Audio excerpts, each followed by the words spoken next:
Hello student, आपका स्वागत है मेरे चैनल पर केकेएम क्लासेस में। मैं आज पार्ट 2 लेकर आया हूं आपके लिए।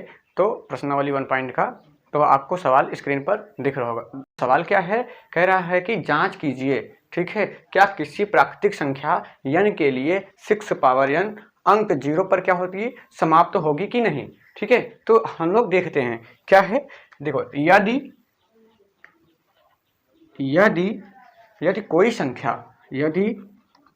कोई संख्या 0 पर क्या होगी, 0 पर समाप्त होगी, 0 पर समाप्त होगी, ठीक है, 0 पर समाप्त होगी तो वह संख्या 10 से विभाजित होगी।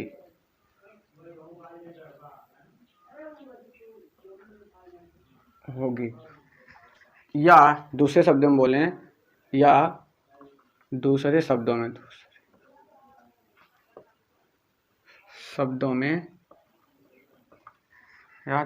में क्या, कोई संख्या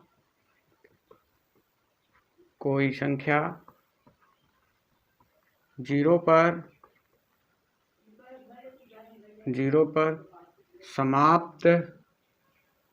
समाप्त होगी तो वह 2 और 5 से भी विभाजित होगी।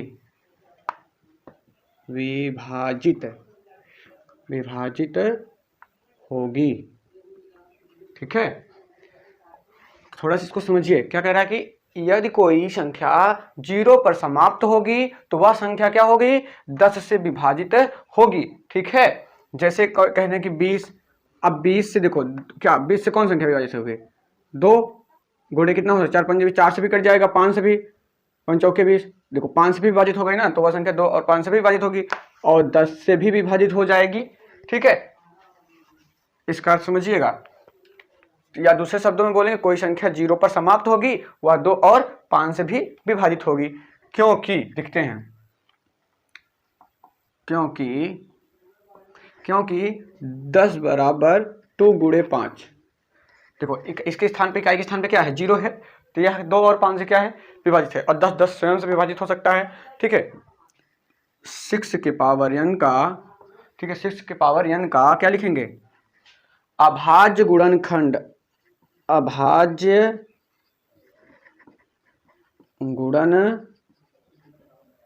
बराबर 2 गुणे 3, 3 दूनी 6, इसका गुणनखंड कर दिया 6 का, तो यहाँ पे 2 पावर n लगा देते हैं, बराबर क्या आएगा, 2 पावर n गुणे 3 पावर n। ठीक है, अब देखिए यहाँ पे, इस देखिए 6 के अभाज्य, 6 के मतलब 6 के अभाज्य गुणनखंड में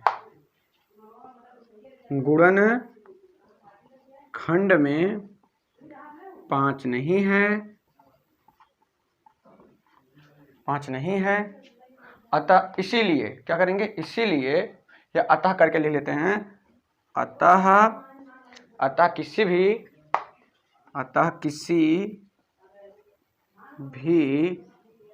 प्राकृतिक संख्या n के लिए क्या होगा, n के लिए संख्या 6 पावर n, n के लिए संख्या 6 के पावर n अंक, ठीक है, पावर ये अंक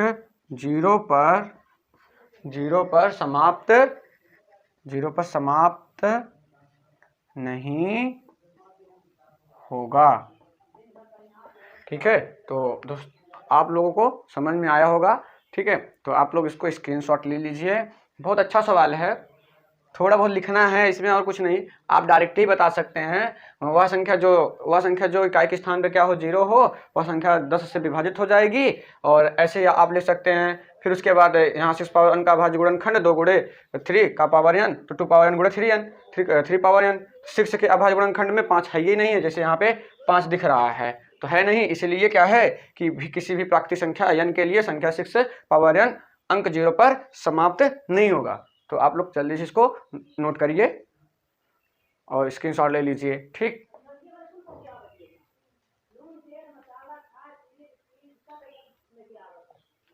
तो आप लोग नोट कर चुके होंगे, तो हम लोग अगले सवाल पर चलते हैं, नंबर 6 पर। ठीक, तो दोस्तों आपका छठा सवाल स्क्रीन पर दिख रहा होगा। तो क्या है, कह रहा है कि व्याख्या कीजिए कि 7 गुणे 11 गुणे 13, ठीक है, प्लस 13 और 7 गुणे 6 गुणे 5 गुणे 4 गुणे 3 गुणे 2 गुणे 1 गुणे प्लस 5 भाज्य संख्याएं क्यों हैं, पूछा है भाज्य संख्याएं क्यों हैं। दोस्तों आपको भाज्य संख्याएं पता है, परिभाषा क्या होता है हमसे सुन लीजिए।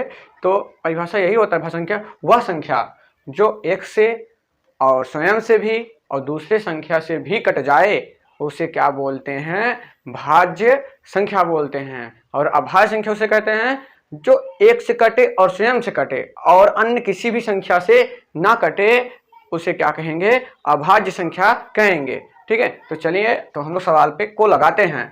तो पहला सवाल है आपका, सवाल क्या है आपका, 7 गुणे 11 गुणे 13 गुणे प्लस 13। ठीक है, तो इसमें देखिए एक पद ये है, एक पद ये है, दो पद दिख रहे हैं। अब कामन दोनों में क्या है, 13 है, तो हम लोग 13 कामन ले लेते हैं। तो 7 गुणे 11 गुणे 13, ठीक है, 13 कामन लिए तो यहाँ पे क्या बचेगा, 1 प्लस 1। समझ में आया। ठीक, तो देखिए तो यहाँ पे गुणा करेंगे तो 1177, 1177 एकदम 77 हो जाएगा। तो क्या आएगा, 13 गुणे 77 प्लस 1 जोड़ देंगे तो क्या हो जाएगा, 13 गुणे 78।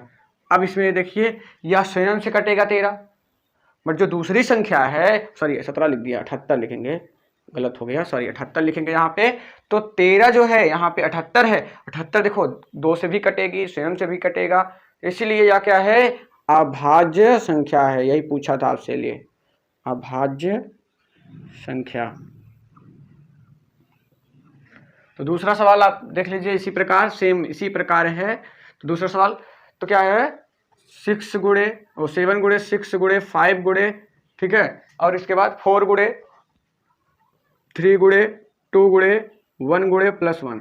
इसमें भी क्या है, देखो एक पद ये है, एक पद ये है, तो इसमें 5, सॉरी यहाँ पे 5 होगा, 1 नहीं होगा, 5 है, तो इसमें 5 क्या होगा, कॉमन होगा। तो हम लोग 5 कॉमन लेंगे। 7 गुणे 6 गुणे 5 गुणे 4 गुणे 3 गुणे 2 गुणे 1 गुणे प्लस 1। आप पूरा इसका कैलकुलेशन करेंगे तो कितना आएगा आपका, 1008 प्लस 1 बचेगा। तो इसको आप लोग गुणा कर जोड़ दीजिए, कितना आ जाएगा, 1009। अब देखिए 9 जो है 3 से भी कट जाएगी, हो सकता है 2 से भी, और अन्य संख्या स्वयं से भी कट जाएगी। तो ठीक है, तो ये भी क्या है, अभाज्य संख्या है। ठीक है दोस्तों, तो आप लोगों को समझ में आ गया होगा ये सवाल, और हम लोग प्रश्न नंबर 7 पर चलेंगे। इसको आप लोग जल्दी से नोट कॉपी में स्क्रीनशॉट ले लीजिए। आपको समय दे देते हैं स्क्रीनशॉट लेने के लिए, नोट कॉपी में लिखने के लिए, तो आप लोग इसको जरूर उतारिए। तो दोस्तों आपका 7वां नंबर सवाल है, स्क्रीन पर आपको दिख रहा होगा। तो क्या है, कह रहा है कि किसी खेत के मैदान के चारों ओर एक वृत्ताकार पथ है, ठीक है, इस मैदान का एक चक्कर लगाने में सोनिया 18 मिनट लगाती है, ठीक है, जबकि इस मैदान का एक चक्कर लगाने में रवि को 12 मिनट लगते हैं। मान लीजिए वे दोनों एक ही स्थान और एक ही समय पर चलना प्रारंभ करेंगे या करके एक ही दिशा में चलते हैं, ठीक है, और एक ही दिशा में चलते हैं, कितने समय बाद वे पुनः प्रारंभिक स्थान पर मिलेंगे। तो हल देखते हैं। तो देखिए यहाँ पे हल क्या है, रवि को 12 मिनट लगते हैं और सोनिया को 18 मिनट लगते हैं,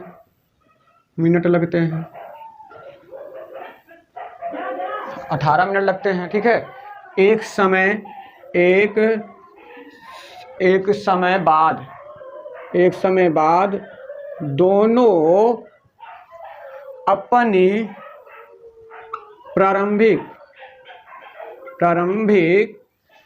स्थान पर होंगे, स्थान पर क्या होंगे, पर होंगे और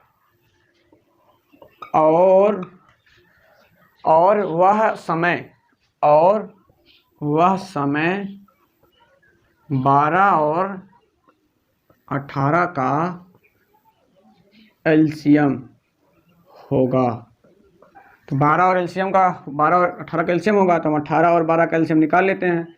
2 गुणे 3 गुणे 3, 3 3 का 9, यही होगा कि अभी 3 दूनी 6, 6 3 18, 3 3 का 9, 9 दूनी 18, 2 गुणे 3 एलसीएम होगा, तो एलसीएम निकालते हैं। 2 गुणे 2 गुणे 3 गुणे 3, 2 दूनी 4, 3 3 का 9, 9 4 36, तो एलसीएम कितना आ गया, बराबर 9 36। तो लिख देंगे 36 मिनट बाद रवि और सोनिया अपने, ठीक है, थोड़ा इसको आप समझिए क्या क्या कह रहा है कि देखो, रवि को 12 मिनट लगते हैं और सोनिया को 18 मिनट लगते हैं, ठीक है, और एक समय बाद दोनों अपने प्रारंभिक स्थान पर होंगे और वह समय 12 और 18 का एलसीएम होगा। ठीक, अब देखिए 18 और 12 का एलसीएम निकाल लिए हैं। 2 गुणे 3 गुणे 3, 3 दूनी 6, 6 3 18, 2 दूनी 4, 4 3 12, ठीक है, 2 दूनी 4, उसके बाद 4 3 12, 12 दूनी 36, तो 36 एलसीएम आया। 36 मिनट बाद रवि और सोनिया अपने प्रारंभिक स्थान पर होंगे या मिलेंगे। ठीक है, तो मैं आशा करता हूं आप लोगों को बहुत अच्छे से समझ में आया होगा, और इस वीडियो को लाइक, सब्सक्राइब, बेल आइकन दबाना ना भूलें, और अपने दोस्तों के साथ जमकर शेयर भी कीजिए। ठीक है, तो आप लोग इसको स्क्रीनशॉट ले लीजिए।